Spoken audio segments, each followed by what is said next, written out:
New developments now in the murder of a little girl whose remains were found dumped in New Britain. New video from police showing us the moment the girl's mother was taken in for questioning and eventually arrested. Channel 3's Amanda Callahan is your reporter live from New Britain Police Headquarters with a closer look. Amanda. Aaron, the night Jacqueline Torres Garcia's remains were found at an abandoned property in New Britain, a large fight broke out between her family members just a couple blocks over. Now, we were there when Carla Garcia was taken away in handcuffs by New Britain police. She was not under arrest then, but police say she eventually admitted to starving her daughter. Where's the girl? This is video from October 8th, the night Carla Garcia was taken into custody by New Britain police. Our Channel 3 cameras were the only ones to capture that. Her sister, Jacqueline Garcia, and ex-boyfriend, Jonathan Nanita, were also brought in for questioning that night after a large fight broke out on Tremont Street, just hours after human remains were found in a plastic tote at a house a few streets over. Body camera video released is giving us a look at what happened after Garcia was taken away. The whole family just showed up on Tremont Street. The 20. I pulled over. Yeah. The officer could get me because they're chasing me with guns. Yeah. So I pulled over. I'm going there. It's my safest spot. They've been chasing me for like a whole hour. What?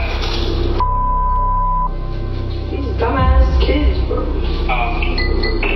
Like, What'd you do to them? no, what they do to me. Oh, I don't know. Like, Garcia isn't under arrest, but she says she isn't safe and doesn't want to leave the station. if them niggas come with me with guns again, Yeah. I have kids. When her kids are brought up, she tells the officer she has 5. I have 5 kids. 5 kids. All ages? How's the oldest? Garcia pauses. 12. 12. Because Nina is black, I think. Who's 12? Jackie. Garcia is getting emotional before she goes up to speak with the officers. All I'm thinking about is what they're gonna do and what they're gonna do to my kids. That's all I'm thinking about. But 4 days later, New Britain police have warrants for Garcia, her sister, and Nanita, charging them in connection with Jacqueline's death.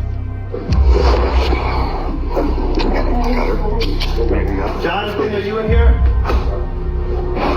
We see you? Jonathan, come out. He's not in here?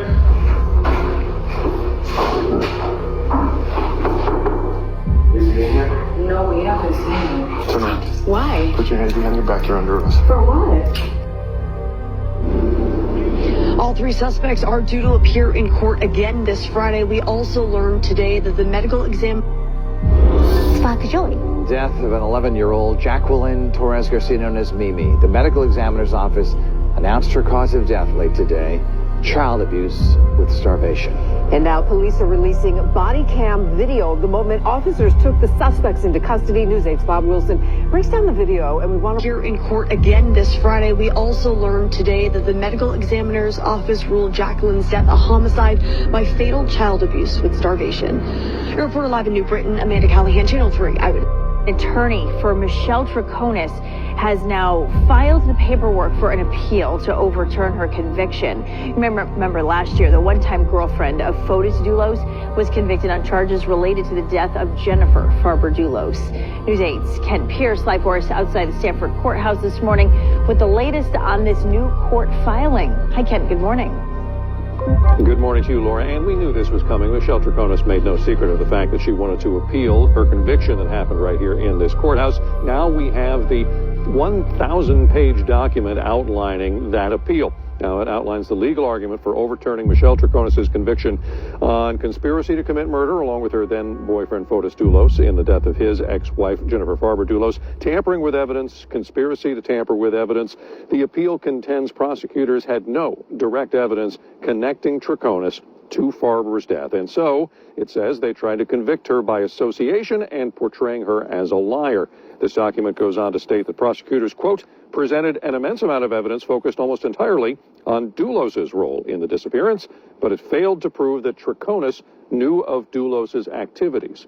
Her lawyer contends Troconis should receive a new trial for several reasons: that the state failed to prove the elements of all the crimes beyond a reasonable doubt, investigators unreasonably seized her home for 4 days and then came back for another search without a new warrant. The court allowed statements from Troconis that she says were coerced by police. The list goes on. Troconis is also arguing that she should get out of prison while her appeal is pending. There's a hearing on that scheduled for January. In Stamford, Kent Pierce, News 8.